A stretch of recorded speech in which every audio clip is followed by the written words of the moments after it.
नमस्कार दोस्तों, स्वागत है आपका आज की वीडियो में। 26 नवंबर 2008 की शाम हमेशा की तरह मुंबई की सड़कों पर जिंदगी अपनी रफ्तार से चल रही थी।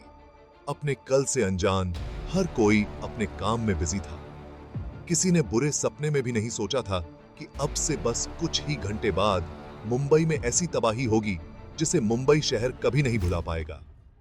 मुंबई को दहलाने के लिए आम कपड़ों में आम दिखने वाले 8 लड़के स्पीड बोट से बदवार पार्क में उतरते हैं। इतना नॉर्मल दिखने के बावजूद भी इन लड़कों को देखकर वहां के लोकल लोगों को थोड़ा अजीब महसूस होता है। इन लोगों में मौजूद भरत तमोरे नाम के एक आदमी को अजीब लगने के साथ साथ कुछ मिस्टीरियस भी फील हुआ। इसलिए उन्होंने फौरन सभी लड़कों को रोककर उनसे पूछा कि वो यहाँ क्या कर रहे हैं और कहाँ जा रहे हैं। इस सवाल पर पहले तो सभी हिचकिचाते हैं, लेकिन फिर कोई खुद को स्टूडेंट तो कोई कुछ बताता है। लेकिन इतने में उन लड़कों में से एक लड़का जोर से चिल्लाता हुआ बोलता है कि अपने काम से काम रखो। रात का वक्त था और ऐसे में एक ही उम्र के 8 लड़के कंधों पर तो बड़े-बड़े बैग लेकर बिना कुछ बताए वहां से निकल लेते हैं। भरत को इन लड़कों पर शक होता है, जिस कारण वो आगे चलकर इस घटना की जानकारी मुंबई पुलिस को भी देते हैं। लेकिन पुलिस बात को हल्के में लेते हुए कोई कार्रवाई नहीं करती। बाद में कार्रवाई ना करना ही मुंबई पुलिस की सबसे बड़ी गलती साबित होती है। अगर समय रहते मुंबई पुलिस कोई कार्रवाई करती तो शायद मुंबई में मौत का दानव ना देखने को मिलता।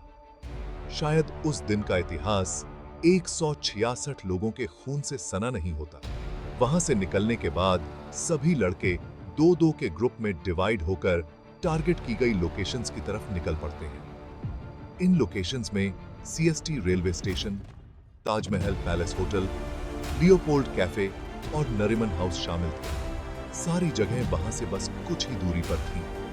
हालांकि समुद्र के रास्ते से आई बोट में 8 नहीं बल्कि टोटल 10 लड़के थे, जहां 10 में से 8 लड़के बोट से उतरकर सड़क के रास्ते अपनी अपनी लोकेशन पर पहुंच रहे थे, तो वहीं बाकी के 2 लड़के अपनी टारगेट ओबेरॉय होटल तक पहुंचने के लिए बोट का ही इस्तेमाल करते हैं।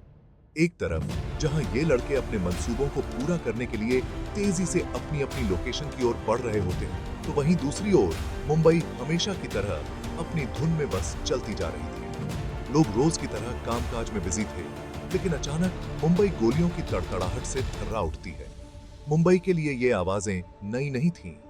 अंडरवर्ल्ड के गुटों में अक्सर शूटआउट होता रहता था। थोड़ी बहुत गोलीबारी तो मुंबई के लिए आम बात थी, लेकिन आज कुछ बड़ा हुआ था।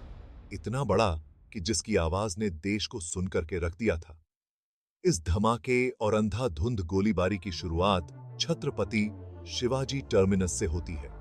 छत्रपति शिवाजी टर्मिनस मुंबई के सबसे बिजी रेलवे स्टेशनों में से एक है। उस दिन पटना जाने वाली ट्रेन कुछ घंटों की देरी से चल रही थी। यात्रियों को यह कहां पता था कि यह देरी उनके लिए जानलेवा साबित होने वाली है। इस्माइल खान और अजमल कसाब नाम के 2 लड़के एक साथ स्टेशन पर पहुंचते हैं और ऐसे खौफनाक मंजर को जन्म देते हैं जिसका अंदाजा कोई नहीं लगा सकता था। यहां पहुंचकर जहां कसाब पागलों की तरह हंसते हुए AK-47 से ताबड़तोड़ गोलियां चलाने लगता है, वहीं इस्माइल चारों तरफ हैंड ग्रेनेड फेंकता है। किसी को अंदाजा नहीं था कि क्यों और किस कारण उन पर ऐसा हमला किया जा रहा है। चारों ओर बस गोलीबारी और चीखने चिल्लाने की आवाजें गूंज रही थी। लगातार गोलियों की आवाज और बम धमाकों से लोग डरकर इधर-उधर भागने लगते हैं। जिसको जहां जगह मिलती है वो वहीं छुप जाता है। अफरा तफरी और चीख पुकार के बीच दोनों इस तरह फायरिंग कर रहे थे जैसे मानो कोई वीडियो गेम खेल रहा हो। इन दोनों आतंकियों का सिर्फ एक ही मकसद था और वो था मुंबई के सबसे busy railway station Chhatrapati Shivaji terminus पर अधिक से अधिक लोगों की मौत। स्टेशन पर काम करने वाले लोगों और रेलवे पुलिस को कुछ समझ नहीं आ रहा था कि इस सिचुएशन को किस तरह हैंडल किया जाए। फिर भी दोनों आतंकियों को रोकने के लिए रेलवे पुलिस हर एक कोशिश करती है, लेकिन नाकाम रहती है। दरअसल दोनों लड़के पहले से ही प्लान बनाकर आए थे और उनके पास हर तरह के हथियार मौजूद थे। लेकिन रेलवे पुलिस के पास केवल उनकी ड्यूटी रिवॉल्वर ही मौजूद थी, जिस कारण वो इनका सामना नहीं कर पाते और वहीं शहीद हो जाते हैं।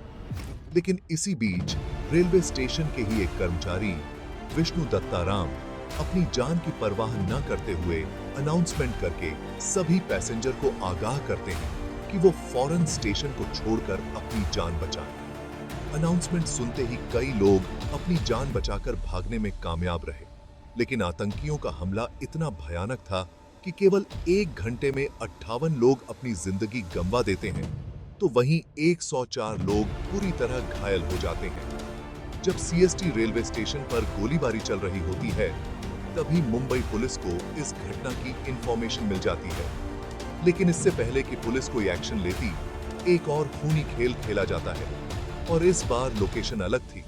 मुंबई के फेमस लियोपोल्ड कैफे में उन्हीं 10 में से 2 आतंकी शोएब और नाजर एकदम सीएसटी रेलवे स्टेशन जैसी ही घटना को अंजाम देते हैं। लियोपोल्ड कैफे में अपनी शाम को हसीन बनाने में डूबे हुए लोगों को आने वाले पल की कोई खबर नहीं थी। पार्टियों में मशगूल लोगों में से किसी को भी अंदाजा नहीं था कि ये रात उनके लिए आखिरी रात साबित होगी। वो खुशी और जश्न के माहौल में खोए हुए थे कि तभी 2 जवान लड़के हाथों में हथियार लिए कैफे में बैठे हर एक शख्स के खून के प्यासे बन जाते हैं। लियोपोल्ड कैफे मुंबई का एक बेहद जाना माना कैफे है, जहां लोगों की हमेशा भीड़ रहती है। इस कैफे पर फॉरेनर्स का भी हमेशा से आना जाना रहा है। कैफे की पॉपुलैरिटी और फॉरेनर्स की प्रेजेंस के कारण ही इस कैफे को टारगेट किया जाता है। दोनों आतंकी लियोपोल्ड कैफे में घुसते ही कई राउंड फायरिंग करते हैं। अचानक से की गई अंधाधुंध फायरिंग से लियोपोल्ड कैफे में बैठे कई लोग चाहकर भी अपनी जान नहीं बचा पाते, जिस कारण इस हमले में कई विदेशी और भारतीय लोग मारे जाते हैं। मुंबई में लगातार 2 अटैक्स होने के बाद भी बात यहां नहीं थमती है। अभी तो बस शुरुआत हुई थी और अभी कई बड़े हमले बाकी थे, जिनमें सैकड़ों लोगों की जिंदगी जानी थी। लियोपोल्ड कैफे को टारगेट करने के बाद ये दोनों आतंकी ताज होटल की ओर अपना रुख करते हैं। पहले से ही इनके 2 गैंग मेंबर पहुंच चुके थे। लगातार हो रहे अटैक्स से चैन की नींद सो रहे लोग जाग जाते हैं। लोगों को उनके घर में ही रहने की सलाह दी जाती है। सब कुछ इतना अजीब और तेजी से हो रहा था कि किसी को सोचने और समझने तक का वक्त नहीं मिल पाता। हर गुजरते मिनट के साथ मीडिया में अटैक की नई हेडलाइन फ्लैश कर रही थी। चंद घंटों पहले शुरू हुआ यह हमला ऐसा विकराल रूप ले लेता है कि हर तरफ से सिर्फ गोलीबारी और बम ब्लास्ट की खबरें ही सामने आ रही थी। अपनी तेजी के लिए मशहूर मुंबई कुछ समय के लिए रुक सा जाता है। शुरुआती दौर में मुंबई पुलिस को यह सब एक गैंग वॉर लगता है, लेकिन कुछ ही समय में पुलिस को भी समझ आ जाता है कि यह कोई गैंग वॉर नहीं, बल्कि एक फुली प्लान टेररिस्ट अटैक है। मुंबई में उस दिन एक ही समय पर कई जगह हमले हो रहे थे। जब सीएसटी स्टेशन और लियोपोल्ड कैफे में हमला हो रहा था, तब ये आतंकियों का एक और ग्रुप ताज होटल को निशाना बना रहा था। ताज होटल पर अटैक की इतनी जबरदस्त प्लानिंग की गई थी कि जिस समय ताज होटल पर हमला किया जाता है, उस समय होटल के मैक्सिमम रूम्स बुक थे। हमले के वक्त यूरोपियन पार्लियामेंट कमेटी के कई डेलीगेट्स भी होटल में मौजूद होते हैं। इत्तेफाक से उस दिन गौतम अडानी भी ताज होटल में ही मीटिंग कर रहे होते हैं। हालांकि अपनी मीटिंग खत्म करके जैसे ही अडानी बाहर की ओर जाने लगते हैं, वैसे ही उनकी टीम उन्हें एक और मीटिंग के बारे में इन्फॉर्म करती है, जिस कारण बाहर निकलने के बजाय वो वापस से मीटिंग रूम में चले जाते हैं। एक तरफ अडानी मीटिंग के लिए जाते हैं, तो दूसरी ओर अब तक आतंकियों का तीसरा ग्रुप हाफिज और जावेद ताज होटल के मेन एंट्रेंस से होटल में घुस जाते हैं। उनके होटल में एंटर करते ही होटल ताज गोलियों की तड़तड़ाहट और बम के धमाकों से गूंज उठता है। जैसे ही अडानी की टीम को इस हमले के बारे में पता चलता है, अडानी को तुरंत किचन के जरिए बेसमेंट में ले जाया जाता है, जहां वो रात भर रहते हैं और सुबह उन्हें मार्कोस कमांडो सेफली रेस्क्यू कर लेते हैं। अडानी तो सेफ हो चुके थे। यहां पर आतंकियों का मोटिव किसी बड़े बिजनेसमैन या फॉरेन डेलीगेट्स को होस्टेज बनाने का था, ताकि इसके सहारे वो इंडियन गवर्नमेंट से नेगोशिएट कर सके।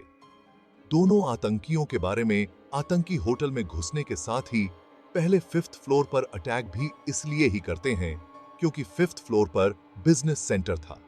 उन्हें लगा था कि इस फ्लोर पर उन्हें कोई ना कोई बड़ा आदमी जरूर मिल जाएगा। हालांकि अगर गौतम अडानी को रेस्क्यू नहीं किया जाता तो इनके मंसूबे पूरे हो भी सकते थे। लेकिन 5th फ्लोर पर किसी बिग पर्सनालिटी के ना मिलने पर दोनों आतंकी फायरिंग करते हुए 6th फ्लोर पर चढ़ जाते हैं और वहां अपना कंट्रोल सेंटर बनाने के लिए एक कमरा तलाशने लगते हैं। उनकी नजर रूम नंबर 520 पर पड़ती है जो अंदर से बंद था।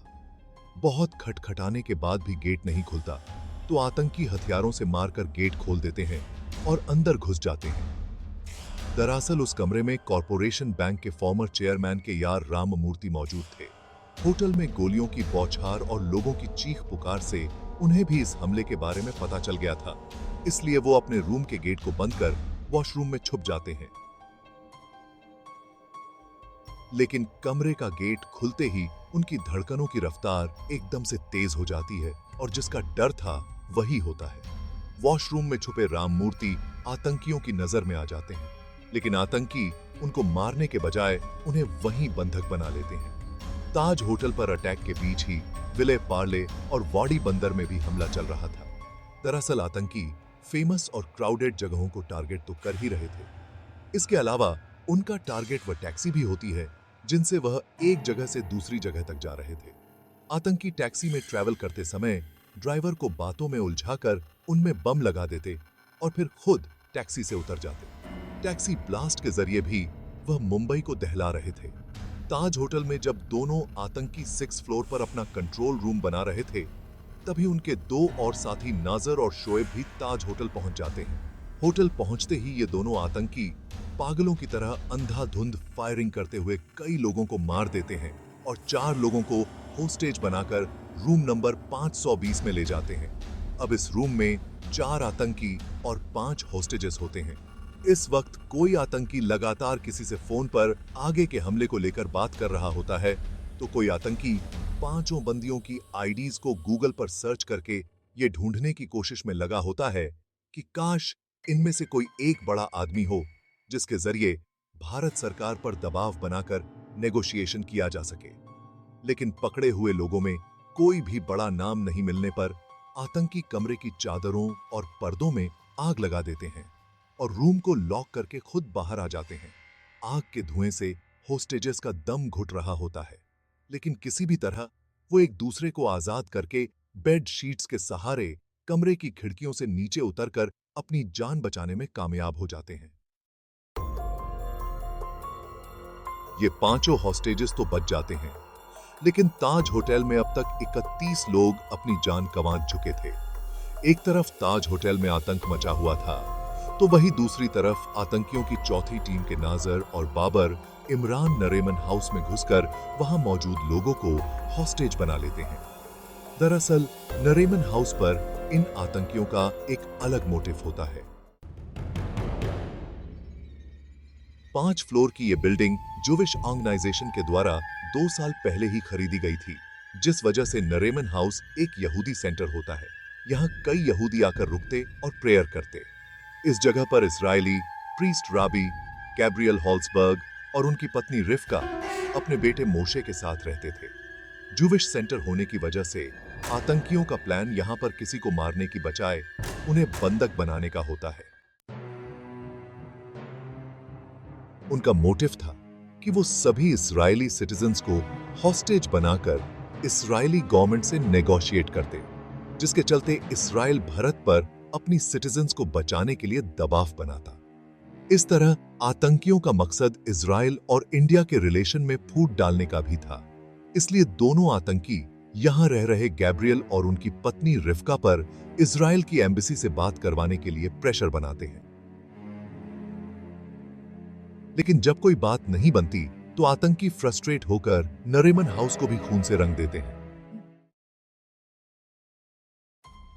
इस हमले में गैब्रियल और उनकी प्रेग्नेंट वाइफ समेत 9 लोग अपनी जान गंवा देते हैं।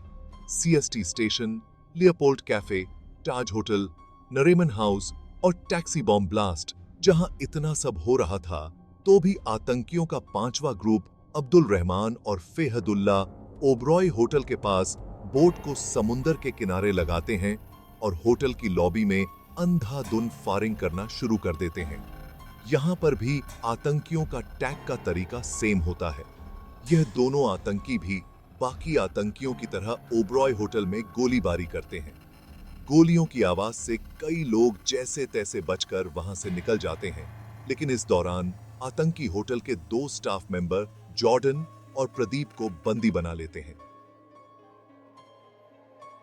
आतंकी पहले जॉर्डन को पकड़कर उसे फोर्स करते हैं।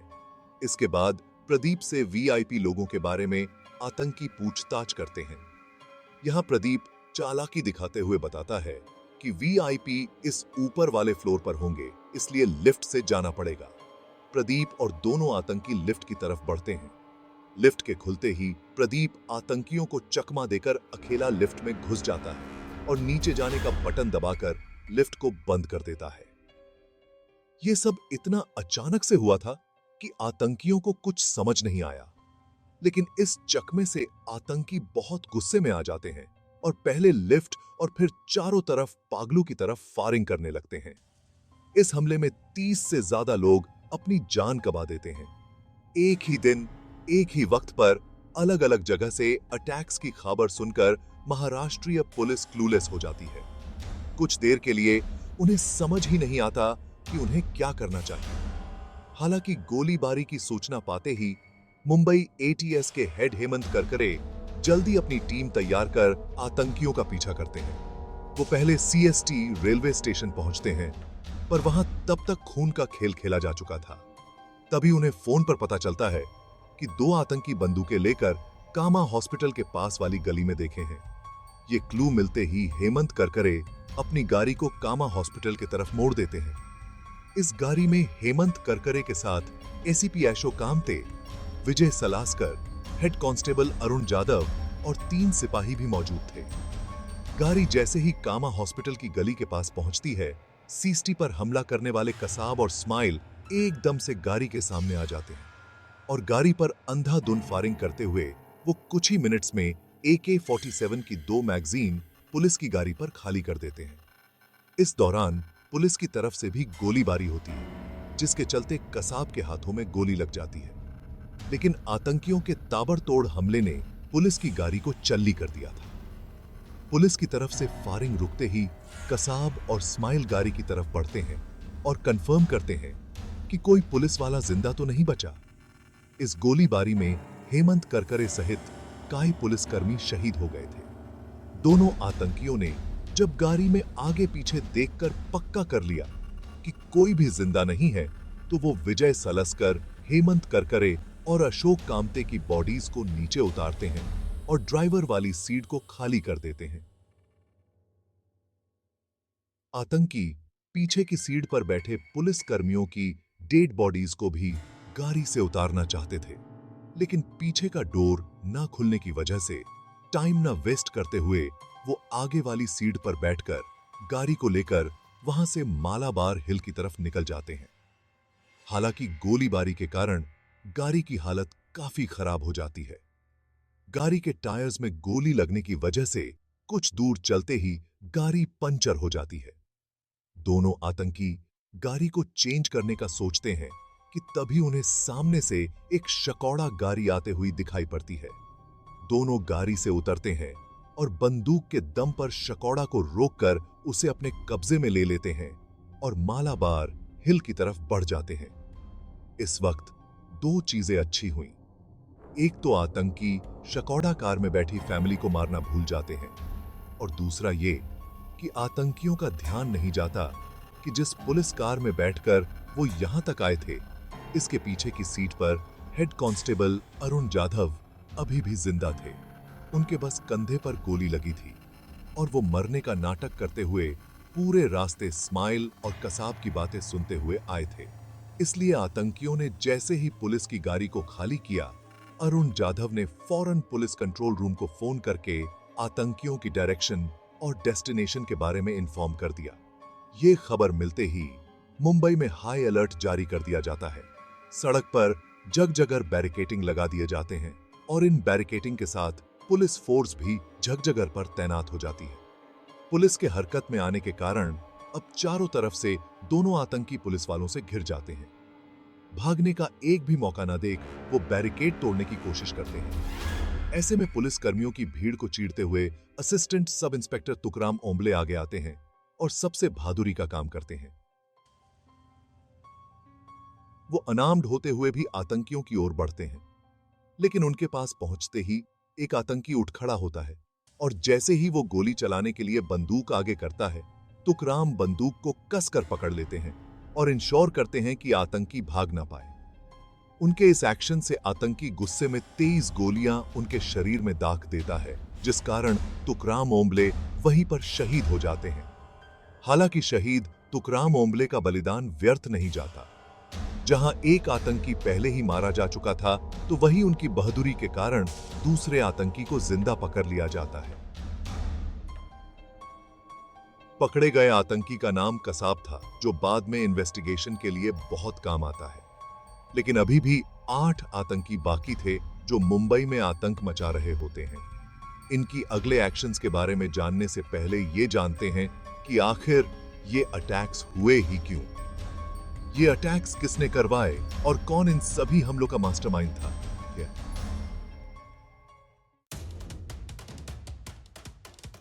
दरअसल 6 दिसंबर 1992 को बाबरी मस्जिद डेमोल्यूशन के बाद भारत दंगों की आग में चल रहा था। ऐसे में कई इस्लामिक टेररिस्ट ग्रुप भारत पर अटैक करने की फिराक में थे।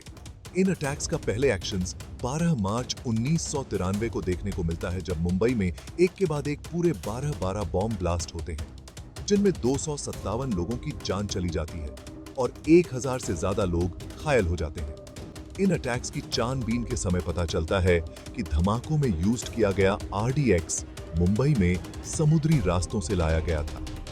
इस कारण समुद्र की सिक्योरिटी टाइट कर दी जाती है और कोस्ट गार्ड के द्वारा मुंबई के कोस्टल एरियाज की लगातार हेलीकॉप्टर और शिप्स के जरिए पेट्रोलिंग की जाती है। लेकिन अचानक से 2006 में इस पेट्रोलिंग को नेवी की तरफ से रोक दिया जाता है। नेवी के इस फैसले के कारण भारत के खिलाफ साजिश कर रहे टेररिस्ट ग्रुप्स को भारत पर अटैक करने का एक अच्छा मौका मिल जाता है। भारत को इस बात की भनक भी नहीं थी कि पाकिस्तान में बैठा लश्कर ए ताइबा का लीडर हाफिज सईद भारत पर एक ऐसा अटैक प्लान कर रहा है जो पूरी दुनिया का ध्यान खींच ले। इससे पहले भी कई बार हाफिज सईद भारत में कई अटैक करवा चुका था, लेकिन इस बार बड़े धमाके के लिए उसे कुछ ऐसे लोगों की तलाश थी जो इस काम में उसका साथ दे सके। इत्तेफाक से ऐसे समय में उसकी मुलाकात दाऊद सईद गिलानी से होती है, जो अमेरिका में रहकर ड्रग्स के बिजनेस का काम करता था और इस काम के चलते कई बार जेल भी जा चुका था। दाऊद गिलानी के पिता सैयद सलीम गिलानी एक पाकिस्तानी डिप्लोमेट थे और मां एलिस सिरिल हेडले अमेरिकन थी। इस वजह से अपीयरेंस में दाऊद बिल्कुल किसी फॉरेनर की तरह दिखता था। इस खास अपीयरेंस की वजह से ही हाफिज सईद दाऊद का इस्तेमाल किसी खास मकसद के लिए करना चाहता था। 2001 से ही हाफिज सईद लगातार दाऊद गिलानी के टच में रहा और अपना मंसूबा पूरा करने के लिए 2002 में हाफिज सईद दाऊद को दावत के बहाने पाकिस्तान बुलाता है। दोनों जब मिलते हैं तो हाफिज दाऊद को अपना प्लान बताता है। हालांकि अभी वो क्लियरली अपना पूरा प्लान दाऊद के सामने अनफोल्ड नहीं करता, पर वो इतना बता देता है कि उसे ये लड़ाई कश्मीर के लिए लड़नी है। दाऊद हाफिज सईद से काफी इन्फ्लुएंस होता है और प्लान के लिए राजी हो जाता है। दाऊद को ट्रेनिंग के लिए कई बार पाकिस्तान बुलाया जाता है और मल्टीपल मीटिंग्स के बाद उसे लश्कर ताइबा के फॉरेन रिक्रूटमेंट विंग में ट्रांसफर कर दिया जाता है। पूरी ट्रेनिंग के बाद लश्कर ताइबा दाऊद को रिवील करता है कि अभी उसकी जरूरत कश्मीर के लिए नहीं बल्कि मुंबई के लिए है। लेकिन इसकी तैयारी के लिए सही दाऊद को पहले यूएस लौटकर अपनी आइडेंटिटी को बदलने के लिए कहता है। दाऊद यूएस लौटकर अपनी मदर के आइडेंटिटी को यूज कर दाऊद साइज गिलानी से डेविड कॉलमैन हेडली बन जाता है। यह सब करने में पाकिस्तान की आईएसआई दाऊद की हेल्प करती है। अटैक करने से पहले भारत आकर मुंबई की उन सभी लोकेशंस की डिटेल में जानकारी लेना जरूरी था, जिसके लिए डेविड हेडली को मुंबई कई बार आना पड़ता। इसलिए डेविड हेडली बन चुका दाऊद गिलानी अपने स्कूल फ्रेंड तहवर हुसैन राणा से कोऑर्डिनेट करता है। दरअसल तहवर राणा पहले पाकिस्तान आर्मी में डॉक्टर था, लेकिन बाद में एक कैनेडियन लेडी से शादी करके 1997 में कनाडा चला जाता है और वहां काफी लंबे समय से अपनी वीजा कंसल्टेंसी कंपनी चला रहा होता है। दाऊद गिलानी तहवर के साथ एक प्लान बनाता है और उसकी वीजा कंसल्टेंसी कंपनी की एक ब्रांच मुंबई में ओपन कर देता है ताकि उसे बार बार मुंबई आने जाने में कोई परेशानी ना हो। प्लान के मुताबिक दाऊद इस पूरे काम को अंजाम देता है और उसके फॉरेनर लुक और उस पासपोर्ट होने की वजह से मुंबई में कोई उस पर शक भी नहीं करता। इस तरह वो कई बार मुंबई आता है और समुद्र के रास्ते किन किन फेमस जगहों पर आकर अटैक किया जा सकता था, ऐसी हर एक जगह की जानकारी लश्कर-ए-ताइबा को देता है। दूसरी तरफ पाकिस्तान में बैठा हाफिज शायद मिल रही हर इंफॉर्मेशन की मदद से मुंबई पर अटैक करने की प्लानिंग करता रहता है। अटैक की प्लानिंग हो जाने के बाद उसे एग्जीक्यूट करने के लिए कुछ लड़कों की जरूरत थी जो मुंबई जाकर इस प्लान को सफल बनाते। इसलिए देर न करते हुए ऑफिस शायद लड़कों के सिलेक्शन और ट्रेनिंग का काम जाकिर रहमान लखवी को सौंपता है। लखवी इस काम में अपने साथ जरार शाह, अब्बू काफा और अब्बू हमजा को भी शामिल करता है। ये लोग ऐसे नौजवान लड़कों की तलाश करते हैं जो घर से भागे हुए हो या जिनकी शादी न हुई हो, ताकि उन लोगों के आगे पीछे कोई न हो और आसानी से मजहब और जिहाद की आड़ में इनका ब्रेन वॉश किया जा सके। काफी खोजबीन के बाद 32 लड़कों को सिलेक्ट किया जाता है। शुरुआत में सिलेक्ट किए गए सभी लड़कों को बताया जाता है कि उन्हें कश्मीर को आजाद कराने के लिए चुना गया है। मजहब के नाम पर उनको भटकाया जाता है। उन्हें कहा जाता है कि अल्लाह ने उन्हें इस पाक काम के लिए खुद चुना है। कट्टरता से प्रभावित सभी लड़के प्लान को अंजाम देने के लिए ट्रेनिंग में जी जान लगा देते हैं। ट्रेनिंग 3 राउंड्स में डिवाइडेड होती है। पहले राउंड की ट्रेनिंग दौराए अम्मा, दूसरी राउंड की ट्रेनिंग दौराए सुफा और थर्ड राउंड की ट्रेनिंग दौराए हासा के नाम से होती है। पूरी ट्रेनिंग के दौरान इनके सामने भारत के मुस्लिम्स की कंडीशन को बहुत बुरी तरह से पेश किया जाता है। इनके दिमाग में भारत को लेकर इतना जहर घोला जाता है कि ये चाहकर भी कुछ और सोच ही नहीं पाते और हर हाल में अपने मकसद को अंजाम देने के लिए तैयार हो जाते हैं। ट्रेनिंग के दौरान सभी लड़कों को कई घंटों तक हथियार चलाना सिखाया जाता है। हैंड ग्रेनेड फेंकने और रॉकेट लॉन्चर दागने की भी ट्रेनिंग दी जाती है। 2 राउंड की ट्रेनिंग तो सभी लड़के जैसे तैसे कर लेते हैं, जिसमें खाने और नमाज पढ़ने के अलावा किसी और काम की छूट नहीं है। लेकिन दोराए खासा की ट्रेनिंग के दौरान सभी लड़कों को 60 घंटों तक भूखा रहकर पहाड़ों पर चढ़ने की ट्रेनिंग दी जाती है। ये ट्रेनिंग इस कदर सख्त होती है कि कई लड़के इसे बीच में ही छोड़कर भाग जाते हैं। तीसरे फेज की ट्रेनिंग के बाद केवल 15 लड़के बचते हैं, जिन्हें फिर दोराए रिबात नाम की इंटेलिजेंस ट्रेनिंग भी दी जाती है। इस तरह अगस्त 2008 आते आते पूरी ट्रेनिंग खत्म होती है। इसके बाद मुंबई पर अटैक करने के लिए 10 लड़कों को चुन लिया जाता है। सिलेक्शन के बाद इन्हें 2-2 के 5 ग्रुप्स में बांट दिया जाता है। सभी को भारत में इस्तेमाल करने के लिए एमिनेशन, सैटेलाइट फोन, मैप और कुछ पैसे भी दिए जाते हैं। 27 सितंबर 2008 को मुंबई पर अटैक करने की प्लानिंग फिक्स होती है, जिसके लिए ट्रेन किए गए सभी लड़कों को कराची बुलाया जाता है, लेकिन लास्ट मोमेंट पर इसे रोक दिया जाता है।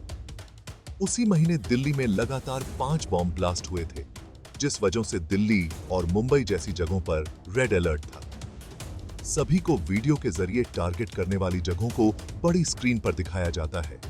इसमें टारगेट तक पहुंचने के लिए कौन सी रोड का इस्तेमाल करना है और कैसे इन जगहों पर अटैक करना है A to Z सब बताया जाता है। अटैक मुंबई में किया जाना था, इसलिए सभी लड़कों को मराठी की भी ट्रेनिंग दी जाती है। उन्हें ऐसे कपड़े पहनने के दिए जाते हैं जो उस समय मुंबई के यूथ के बीच ट्रेंड में थे। सभी के हाथों में कलावा भी बांधा जाता है ताकि ये दिखने में हिंदू लगे। इसके बाद फाइनली अटैक करने के लिए सभी लड़कों को 22 नवंबर की सुबह एक छोटे से जहाज में बैठाकर रवाना कर दिया जाता है। कई घंटों तक समुंदर में चलने के बाद सभी को दूसरी बोट अल हुसैनी में शिफ्ट कर दिया जाता है। अल हुसैनी में पहले से ही सभी के लिए दो दो बैग रखे थे, जिनमें अटैक करने के लिए हर तरह के हथियार मौजूद थे। अगली सुबह उन्हें एक कुबेर नाम का इंडियन शिप दिखाई देता है, जिसको अमर सिंह सोलंकी चला रहे थे। उस शिप में उनके साथ 3 और लोग मौजूद थे। यहां पर आतंकी अपना जहाज खराब होने का बहाना बनाकर कुबेर में बैठे लोगों से मदद की गुहार लगाते हैं, लेकिन जैसे ही जहाज पास आता है, वैसे ही सभी लड़के कुबेर पर मौजूद तीनों लोगों को मारकर कैप्टन अमर सिंह को मुंबई की तरफ जहाज को चलाने के लिए फोर्स करते हैं। नारायणन ने नेवी और कोस्ट गार्ड के साथ कार्रवाई के योग्य खुफिया जानकारी भी साझा की थी, लेकिन फिर भी समुद्र में ना तो अल हुसैनी शिप को पकड़ा गया और ना ही खौफनाक हमलों को अंजाम देने वाले हथियारों से लैस आतंकियों को रोका जा सका, जिसका परिणाम आज मुंबई को झेलना पड़ रहा था। अटैक से पहले इंडियन अथॉरिटीज द्वारा कोई भी एक्शन ना लेने की वजह से मुंबई में पहले से ही काफी तबाही हो चुकी थी। इसके अलावा अभी तक मुंबई पुलिस सिर्फ 2 आतंकियों को कंट्रोल कर पाई थी। अभी भी 8 टेररिस्ट 3 जगहों पर अपना कब्जा जमाए हुए थे। 2 आतंकी ओबरॉय होटल में तो 4 आतंकी ताज होटल में मौजूद थे। वही 2 आतंकी नरीमन हाउस को अपने कंट्रोल में किए हुए थे। कसाब के पकड़े जाने और ताज होटल, नरीमन हाउस और ओबरॉय होटल में हो रहे लगातार धमाकों के बाद आखिरकार महाराष्ट्र गवर्नमेंट फुली एक्टिव होती है। सबसे पहले महाराष्ट्र गवर्नमेंट से हेल्प मांगती है।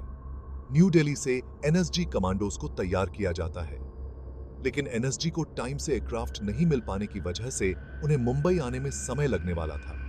इसलिए काउंटर अटैक करने और सिचुएशन को संभालने का जिम्मा मार्कोस को दिया जाता है। मार्कोस यानी मरीन कमांडोज को अनजान जगहों पर शानदार ऑपरेशंस के लिए जाना जाता है। ये कमांडोज हर तरह के हथियारों को चलाने में फुली ट्रेंड होते हैं, इसलिए इस टेरर अटैक को हैंडल करने के लिए मार्कोस को बुलाया जाता है। लेकिन काफी लेट इंफॉर्मेशन मिलने की वजह से मार्कोस को अटैक वाली जगहों पर पहुंचने में कई घंटों की देरी हो जाती है। मार्कोस 27 नवंबर की रात करीब 2 बजे मुंबई के आईएनएस अभिमन्यु पहुंचते हैं और वहां से 2 टुकड़ियों में बंटकर ताज और ओबरॉय होटल की कमान संभालते हैं। मार्कोस का सबसे पहला टास्क हॉस्टेजेस को सेफली वहां से रेस्क्यू करने का था। मार्कोस की एक टीम जो ताज होटल पहुंचती है, उन्हें वहां होटल के मैनेजर द्वारा होटल का नक्शा दिया जाता है, लेकिन नक्शे से उन्हें कोई खास मदद नहीं मिलती। इसके अलावा ना तो उन्हें ताज होटल में मौजूद 4 आतंकियों की लोकेशन के बारे में कुछ पता था, ना ही होटल में छुपे लोगों के बारे में कोई जानकारी थी। मार्कोस की दूसरी टीम भी ओबरॉय होटल में इन्हीं मुश्किलों से जूझ रही होती है। इस सिचुएशन में मार्कोस की दोनों टीम्स के लिए ये काम अंधेरे में तीर चलाने जैसा था। हालांकि अपनी जान की बाजी लगाकर मार्कोस ताज और ओबरॉय होटल में घुसकर आतंकियों की छानबीन करने लगते हैं। मार्कोस को तो आतंकियों की लोकेशन का कोई पता नहीं था, लेकिन आतंकियों को उनके हर एक कदम की खबर होती है। वो ऐसे कि मीडिया मार्कोस के हर एक क्षण को लाइव टेलीकास्ट कर रहा होता है, जिस पर पाकिस्तान में बैठे इनके हैंडलर की भी नजर थी, जो हर एक खबर फोन के जरिए आतंकियों तक पहुंचा रहा था। आतंकियों को मार्कोस की लोकेशन मिलते ही वो उनकी तरफ फायरिंग करना और ग्रेनेड्स फेंकना शुरू कर देते हैं, जिसके काउंटर में मार्कोस ने भी ताबड़तोड़ फायरिंग की। आतंकियों इस काउंटर अटैक से सरप्राइज थे, क्योंकि अभी तक उनका सामना केवल मुंबई पुलिस से हुआ था, जिनके पास साधारण बंदूकें थीं, जिस कारण वो आतंकियों के मॉडर्न वेपन्स के आगे कहीं भी टिक नहीं पा रहे थे। लेकिन यहां मार्कोस का अटैक इतना जोरदार था कि आतंकी 4 कदम पीछे हटने को मजबूर हो गए। इसी मौके का फायदा उठाकर मार्कोस ने ताज होटल से 150 और ओबरॉय ट्रेडेंट होटल से 200 लोगों को सुरक्षित निकाल लिया। हालांकि दोनों ही जगहों पर अभी भी कई लोग फंसे हुए थे, जो किसी भी पल आतंकियों के हमले का शिकार हो सकते थे। लेकिन इस दौरान राहत की बात यह होती है कि सुबह के करीब 5 बजे IL-76 एयरक्राफ्ट में सवार 200 एनएसजी कमांडोज की एक टीम मुंबई पहुंच चुकी होती है। एनएसजी कमांडोज मुंबई पहुंचकर सबसे पहले मुंबई पुलिस और मार्कोस से अटैक रिलेटेड सारी इंफॉर्मेशन गैदर करते हैं और 3 टुकड़ियों में बंटकर ताज होटल, ओबरॉय होटल और नरेमन हाउस की तरफ रवाना हो जाते हैं। इस तरह एनएसजी का ऑपरेशन ब्लैक टॉर्नेडो शुरू हो जाता है। 27 नवंबर की सुबह 6 बजे कमांडोज की पहली टीम ओबरॉय ट्राइडेंट पहुंचती है, जिसकी कमान कर्नल बीएस राठी संभाले होते हैं। कर्नल राठी के नेतृत्व में लेफ्टिनेंट कर्नल आरके शर्मा और मेजर बी भारत अपनी टीम को लेकर ओबरॉय होटल में दाखिल होते हैं। लेकिन मार्कोस की तरह एनएसजी कमांडोज को भी आतंकियों और बचे हुए बंधकों की लोकेशन के बारे में कोई जानकारी नहीं थी, लेकिन वो अपने ट्रेनिंग और एक्सपीरियंस का इस्तेमाल करते हुए फ्लोर बाय फ्लोर चढ़ने लगते हैं। 19 फ्लोर पर पहुंचते ही आतंकियों की तरफ से फायरिंग शुरू हो जाती है। साथ ही ग्रेनेड्स फेंककर आतंकी पूरे फ्लोर पर धुआं कर देते हैं। इसी बीच एनएसजी की दूसरी टीम ताज होटल की सिचुएशन को हैंडल कर रही होती है, जिसका नेतृत्व कर्नल सुनील शेरन कर रहे होते हैं, जिनकी कमान में मेजर संजय खंडवाल और मेजर संदीप उन्नी कृष्णन भी होते हैं। ताज होटल के हालात ओबरॉय होटल से भी ज्यादा भयानक थे। यहाँ 4 आतंकी थे जिन्होंने ताज होटल के कई कमरों को आग की हवाले कर दिया था। ताज होटल आग की लपटों में जल रहा था और इसी आग और धुएं की वजह से कई फ्लोर्स पर कमांडोज का सांस लेना भी मुश्किल हो जाता है। ऐसे में आतंकियों को ढूंढकर खत्म करने और होटल में फंसे हुए लोगों को बचाने के लिए एनएसजी को रीग्रुप होना पड़ा। 51 स्पेशल एक्शन ग्रुप के 10 कमांडोज की टीम को लीड कर रहे मेजर संदीप उन्नी कृष्णन ने होटल की सेंट्रल स्टेयरकेस के जरिए चढ़कर टेररिस्ट पर अटैक करने का प्लान बनाया। प्लान के मुताबिक जब कमांडो सेंट्रल स्टेयरकेस से ऊपर चढ़ने लगे, तभी घात लगाए बैठे आतंकियों ने अंधाधुन फायरिंग करना शुरू कर दिया, जिससे 7 गोलियां कमांडो सुनील कुमार चौटा को लगी और वो बुरी तरह घायल हो गए। आतंकियों पर और हमला करते इससे पहले ही सुनील को कवर देते हुए संदीप उन्नी कृष्णन और उनकी टीम ने आतंकियों पर काउंटर अटैक कर दिया। जब आतंकी थोड़ा पीछे हटे तो संदीप ने टीम से सुनील को जल्द से जल्द फर्स्ट एड देने के लिए कहा और अकेले ही सीढ़ियों पर चढ़ गए। संदीप ने जाते हुए पीछे मुड़कर अपनी टीम से कहा, मेरे पीछे मत आना, मैं संभाल लूंगा। इतना कहकर वो पौधे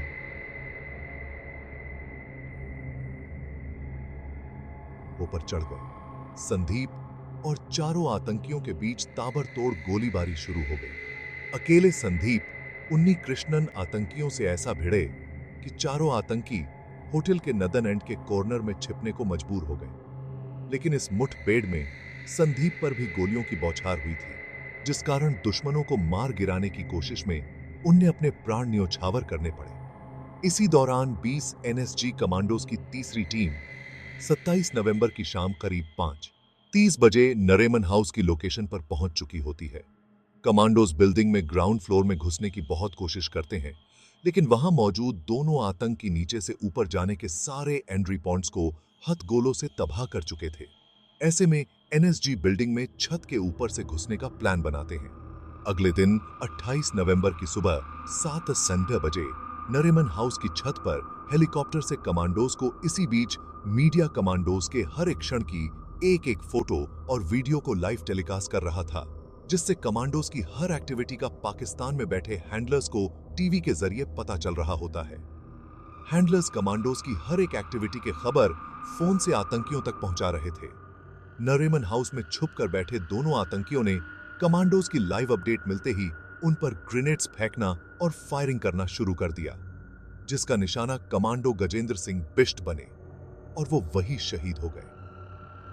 ओबरॉय ट्राइडेंट होटल, ताज होटल और नरेमन हाउस, तीनों ही लोकेशंस पर कमांडोज काफी मुश्किलों का सामना कर रहे होते हैं। आतंकी चूहे की तरह बिलों में छिपकर बैठे थे और लगातार छिपकर हमला कर रहे थे। इसलिए कमांडोज को दुश्मनों से लड़ने के लिए बहादुरी के साथ साथ समझदारी और चालाकी से भी काम लेना जरूरी था।